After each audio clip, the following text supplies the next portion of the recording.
मसीह की मेरे सभी मसीह भाई बहनों को प्रभु यीशु मसीह के नाम में आप सबका स्वागत करती हूँ।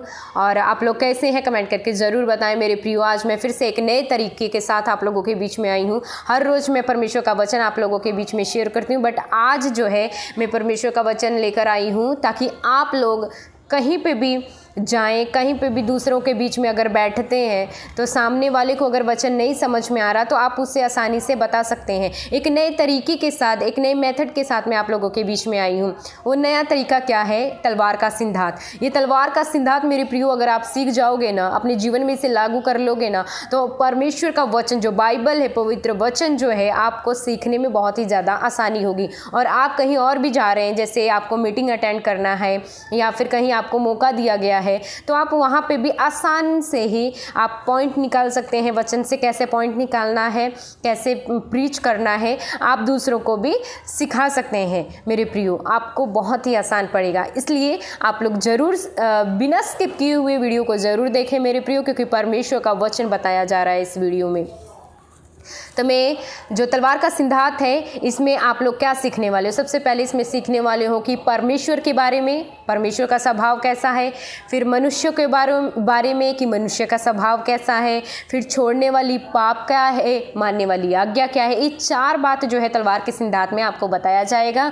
और तलवार का सिंधात, ये चारे बातें जब आप सीख जाओगे मेरे प्रियो, तो आप कहीं पर भी आसानी से परमेश्वर का वचन प्रचार भी कर सकते हो और आपके जीवन में भी ये बहुत ही ज़्यादा फलवंत लेकर आएगा मेरे प्रियो। मरकुस की किताब हम देखेंगे, उसका 4 अध्याय, उसका 35 से लेकर वचन में आप लोगों के बीच में पढ़ना चाहूँगी और आप लोग ध्यान से सुने मेरे प्रियो, तभी आप समझ पाओगे। मरकुस की किताब 4 अध्याय, उसका 35 से मैं पढ़ना शुरू करूँगी। इसमें लिखा है, उसी दिन जब सांझ हुई तो उसने चेलों से कहा, आओ हम पार चलें। और वो भीड़ को छोड़कर जैसा वह था वैसा ही उसे नाव पर साथ ले चले, और उसके साथ वे नाव पर भी थे। तब बड़ी आंधी आई और लहरें नाव पर यहाँ तक लगीं कि पानी से भरी जाती थीं, पर वह आप पिछले भाग में गद्दी में सो रहा था। कौन सो रहा था? प्रभु यीशु मसीह। और नाव पर यीशु मसीह के चेले थे। और क्या होता है कि तब उन्होंने उसे जगाकर उससे कहा, हे गुरु, क्या तुझे चिंता नहीं कि हम नष्ट हुए जाते हैं? तब उसने उठकर, यीशु मसीह ने उठकर आंधी को डांटा और पानी से कहा, शांत रह, थम जा। और आंधी थम गई और बड़ा चैन हो गया। और उनसे कहा, यीशु मसीह ने अपने चेलों से कहा, तुम क्यों डरते हो? क्या तुम्हें अब तक विश्वास नहीं? वे बहुत डर गए और आपस में बोले, कौन? चेले लोग, यह कौन है जो आंधी और पानी भी उसकी आज्ञा मानते हैं? ये छोटा सा वचन था, छोटा सा दृष्टांत, आंधी को शांत करना जो है दृष्टांत। मैंने इसके जरिए आपको तलवार का सिंधात समझाने के लिए मेरे प्रियो ये वचन मैंने आपके सामने रखा है, पढ़ा है। तो इसमें ये जो हमने दृष्टांत पढ़ा, इसमें हम परमेश्वर के बारे में सीखेंगे कि परमेश्वर का स्वभाव कैसा है। सबसे पहले इसमें आप पढ़ते हो तो इसमें सबसे पहला जो पॉइंट है परमेश्वर का स्वभाव में, उसमें बताया गया है कि परमेश्वर मनुष्यों को परखता है। कैसे? जैसे यीशु मसीह जो है, उनको पता था कि क्या होने वाला है, उनको पहले से ही पता था कि आंधी तूफान आने वाला है। इसलिए यीशु मसीह जो है अपने चेलों को विश्वास परखने के लिए वो जो है जाके नीचे वाली सीट में वो सो रहे थे। तो यहाँ से पता चलता है मेरे प्रियो कि यीशु मसीह जो परमेश्वर है वो मनुष्यों को परखते हैं। कई बार हमारा विश्वास परखा जाता है कि हम परमेश्वर में हमारा विश्वास मजबूत है या फिर कमज़ोर है। और दूसरा स्वभाव हम लोगों ने परमेश्वर के बारे में क्या देखा है कि परमेश्वर सामर्थी है।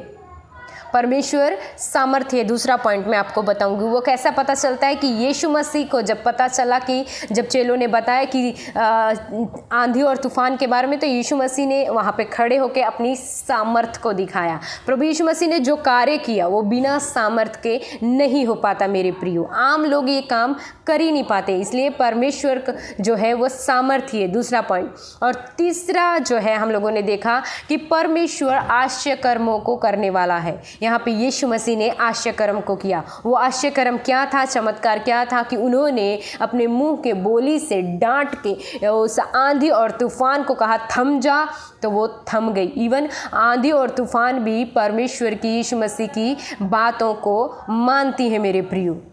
यहाँ पर हम देखते हैं कि यीशु मसीह ने आश्चर्य कर्म किया। तो हम लोगों ने 3 बातें परमेश्वर के स्वभाव के बारे में देखा। पहला कि परमेश्वर मनुष्यों को परखता है, दूसरा परमेश्वर सामर्थी है, तीसरा परमेश्वर आश्चर्य कर्म करने वाला है। इस छोटे से दृष्टांत में हम लोगों ने 3 बातें परमेश्वर के बारे में देख ली। उसके बाद हम मनुष्य के स्वभाव के बारे में देखेंगे। सबसे पहला पॉइंट इसमें निकला है कि मनुष्य जो है मुसीबत को देख के घबरा जाता है, बौखला जाता है।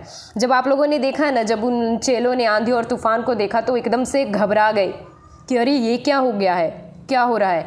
और दूसरा पॉइंट हम देखें, जल्दी ही चिंता में पड़ जाते हैं। मनुष्य जो है, मनुष्य का स्वभाव ऐसा है कि किसी भी मुसीबत को देखता है, किसी भी परेशानी में अगर पड़ जाता है तो पहली बात कि वो बौखला जाता है, चिंता में पड़ जाता, घबरा जाता है। और दूसरी बात वो चिंता में पड़ जाता है कि अरे यार ये कैसे होगा, कैसे इसका हल निकलेगा, ये कैसे सही होगा, है ना।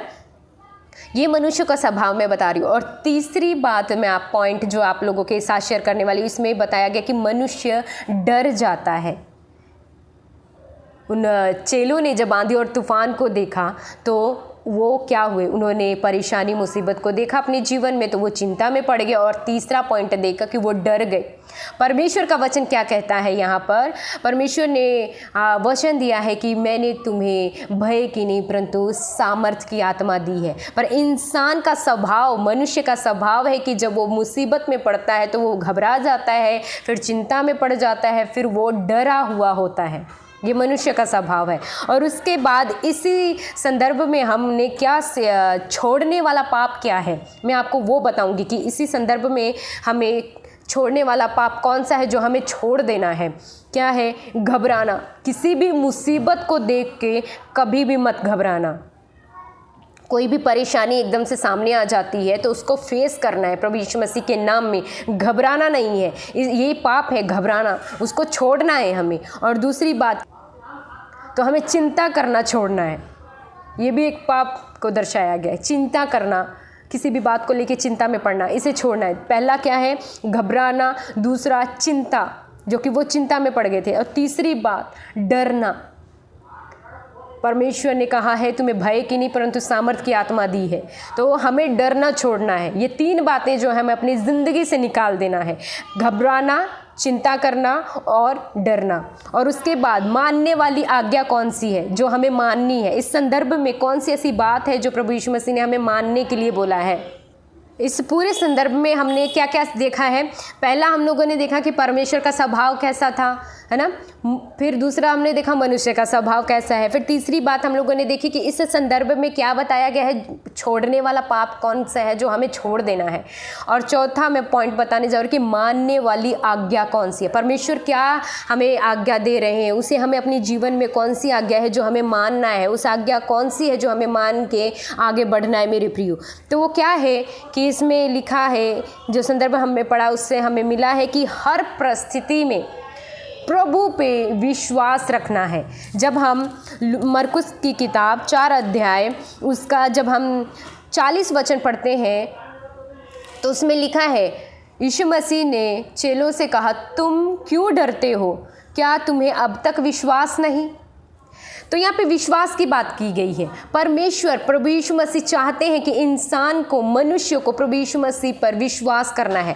तो हम लोगों ने मानने वाली आज्ञा में क्या देखा कि हर परिस्थिति में, चाहे मुसीबत आए, चाहे परेशानी आए, चाहे संकट आए, चाहे क्लेश आए, आंधी आए, तूफान आए, बीमारी से हम जूझ रहे हैं, हर परिस्थिति में हमें सिर्फ एक आज्ञा प्रभु ने बताई है जिसे हमें माननी है। वो कौन सी है कि हर परिस्थिति में हमें उस परमेश्वर पे, उस प्रभु यीशु मसीह पे विश्वास करना है मेरे प्रियो। विश्वास ही के द्वारा हम प्रभु में आगे बढ़ते हैं। आमीन। तो प्रभु भी चाहते हैं कि ये आज्ञा मेन है जो हमें विश्वास अपने जीवन में रखना है। हमें ये विश्वास रखना है कि कुछ भी हो जाए हमारा प्रभु हमारे साथ है। वहाँ पे चेलों का विश्वास डामाडोल हो गया था। वो कहते कि तू सोया, तुझे नहीं पता कि आंधी तूफान आया, हम मर जाएंगे, ये हो जाएंगे, है ना। पर प्रभु यीशु मसीह कह रहे तुम्हारा विश्वास कहाँ रहा। तो मेरे प्रियो, प्रभु यीशु मसीह चाहते हैं कि हमारे जीवन में विश्वास जो कमी है उसे दूर करें। बातें जो है इस तलवार के सिद्धांत में मेरे को सिखाना था, मैंने आप लोगों को सिखाया।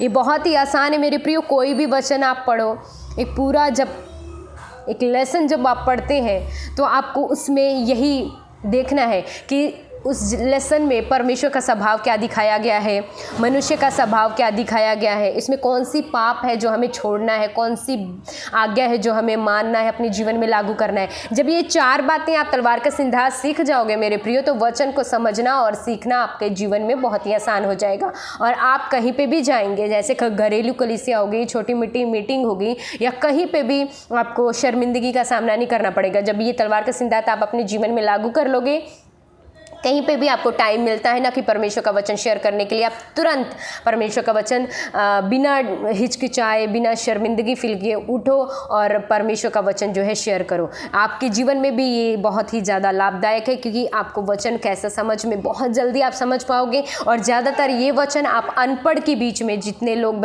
बुजुर्ग हैं, जो पिछले ज़माने के बुजुर्ग थे, ज़्यादातर पढ़े लिखे नहीं थे, अनपढ़ थे, उनके बीच में भी आप ये वचन को बहुत ही आसान होगा उनको समझाने के लिए मेरे प्रियो।